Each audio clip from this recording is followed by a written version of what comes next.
Bismillahirrahmanirrahim. Good afternoon, viewers. We are discussing purchase cycle. We have discussed many topics in purchase cycle. हमने बार बार जिक्र किया vendors का। Vendor को कल हमने लास्ट लेक्चर में क्रिएट करना सीखा। उसमें एक चीज़ जो इम्पोर्टेंट है, vendor terms, payment terms, that is very important to discuss. Let's consider it. We go to some vendor. For vendor we will have to go business masters, business partners. Vendors और हमारे business partners होते हैं. यहाँ पे गए हम, control F लगाया, control mode और वेंडर, और उसमें अब आप क्या आपने लगा दिए वेंडर्स आ गए. Let's suppose I select last of all, जो हमने कल क्रिएट किया था लास्ट लेक्चर में, इसी को हम क्रिएट देख लेते हैं. ये वो वेंडर है जो हमने न्यू क्रिएट किया और इसके अंदर कोई एंट्री नहीं है. इसके ऊपर कोई हमने अकाउंट बैलेंस ज़ीरो है, good receipt PO zero, purchase order zero, local currency US dollars, ये वो सब कुछ वैसे खाली है. इसमें जो इम्पोर्टेंट बात है वो पेमेंट टर्म्स जो है इम्पोर्टेंट, जो समझने वाली बात है, समझाने वाली बात है, वो है पेमेंट टर्म्स. ये आप देखिएगा, पेमेंट टर्म्स लिखा हुआ नेट 30. इट मीन्स कि आपने 30 डेज़ के अंदर पेमेंट करनी है. इसको अगर फर्दर अगर ओपन करते हैं नेट 30 को, 2 3 4 टर्म्स यहाँ पे बनी हुई हैं. कैश बेसिस पे आप रख सकते हैं, 0 to ये डिफाइन न्यू कर सकते हैं. नेट 30 मीन 30 डेज़ के अंदर आपने पेमेंट करनी है.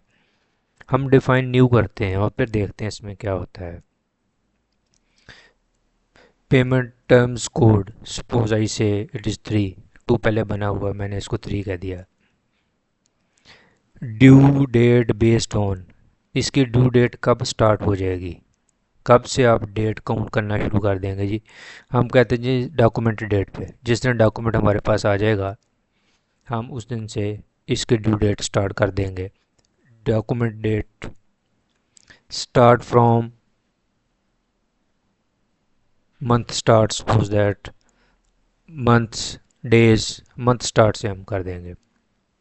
टॉलरेंस डेज अगर आप कुछ कहना चाहते हैं, suppose they are 10. It is important. Number of installments अगर आप इसको देना चाहते हैं, आप कहते हैं जी नंबर ऑफ इंस्टॉलमेंट्स मैं इसको 4 देना चाह रहा हूँ. Last credit method, last installment credit, ये इक्वली फर्स्ट इंस्टॉलमेंट, जो भी आप इसको करना चाहें. ये इंस्टॉलमेंट है. सपोज दैट आप कहते हैं जी पहली इंस्टॉलमेंट पहले मंथ में होगी, दूसरी तीसरे मंथ में होगी, फिर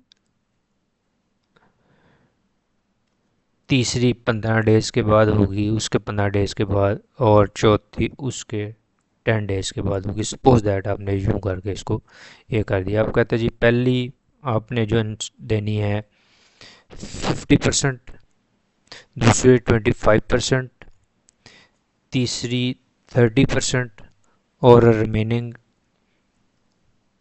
80 25, इसको अगर हम 20 करते हैं, 20, ये टोटल हो गई 95, और 5% आपने आखिरी देनी है, और ये हो जाएगी 100%. आप इसको चीज़ को समझें. पहली आपने विद इन मंथ पेमेंट करनी है 50%, दूसरी आपने 3 मंथ में करनी है 25%, उसके बाद मंथ्स नहीं है, डेज़ है, 15 डेज़ के बाद 20%, और 10 डेज़ के बाद 5% आपने टोटल पेमेंट करनी है. ये आपने उसको इंस्टॉलमेंट्स की सहूलत देती है अपने वेंडर को. मतलब ये हमारा वेंडर है, हम उसके से हमने उसको पेमेंट्स करनी है, हम उसे ये सहूलत ले रहे हैं, इंस्टॉलमेंट उसके साथ एग्री कर रहे हैं, पेमेंट का प्लान उसके साथ एग्री कर रहे हैं. Apply tax in the first installment, जो टैक्स विदहेल्ड करना होता है on the time of payment, क्या पहली इंस्टॉलमेंट के ऊपर सारे का सारा कर लेना है, ये ऑप्शन उसके साथ डिस्कस की जा सकती है, एग्री किया जाए, या अपडेट टैक्स प्रोपोर्शनेटली, या जो पेमेंट जाएगी और उसके ऊपर जितना बनेगा टैक्स उतना किया जाएगा. ये इस हिसाब से आप इसको ये इम्पॉर्टेंट है, इंस्टॉलमेंट का प्लान उसके साथ डिस्कस करना, एग्री करना और इसको कॉन्फ़िगर करना, इसको आप अपडेट कर दें। इसने इसको ओके कर दिया, ओके कर दें आप इसको। और उसके बाद आप ये देखें इंस्टॉलमेंट 4 नंबर 3 पेमेंट कोड, और आगे भी कुछ डिटेल है on incoming payment, cash discount name अगर है एप्लीकेबल, बीपी फील्ड्स में discount, interest on receivables, price list, ये हम चीज़ें बाद में देखेंगे। हमारा प्राइमरी ऑब्जेक्टिव था ये चीज़ देखना कि ये कैसे मैप होता है, इसी को कैसे बताते हैं, इसको ऐड कर दें। Do you want to apply this associated payment terms to business partner? Yes we want. ये देखें जी, पेमेंट नंबर 3 है उसने अब लगा दी। इसको ओपन करते हैं, इसके पास 3 4 5 किस्म के पेमेंट टर्म्स हैं। नंबर 3 हमने जो अब बनाई है, अब इसके ऊपर ये एप्लीकेबल है। इसको अगर आप खोल के देखना चाहें तो हमें यहाँ पे ले आएगा, यहाँ पे इस पे 4 में ले आएगा। आप 4 की जगह पे 5 6 7 जितनी इंस्टॉलमेंट्स आप बनाना चाहें बना सकते हैं। ये नंबर ऑफ़ इंस्टॉलमेंट्स के ऊपर दी हुई है। एक इंस्टॉलमेंट बनाएं, 2 बनाएं, 3 बनाएं, 4 बनाएं, और उसके साथ किस तरह से परसेंटेज आपने डिफ़ाइन की है कि हम इस तरह से पेमेंट्स करेंगे, मंथ और डेज़ आप डिफ़ाइन करें। और ये इंस्टॉलमेंट पेमेंट आपकी क्रिएट हो गई है। फिर हमने इसको ओके किया, फिर इसको ओके किया, और फिर हमने इसको अटैच कर दी। अगर हमें ये सूटेबल नहीं लगती किसी टाइम पे, हम इसको कैश बेसिस पे कर सकते हैं, कैश बेसिस पे हो गई। ये हमें सूट नहीं करती, हम इसको दूसरी जो हमारी टर्म है उसके ऊपर कर सकते हैं। दूसरी हमारी टर्म है क्या, उसको हम देख सकते हैं खोल के कि उसके अंदर है क्या चीज़।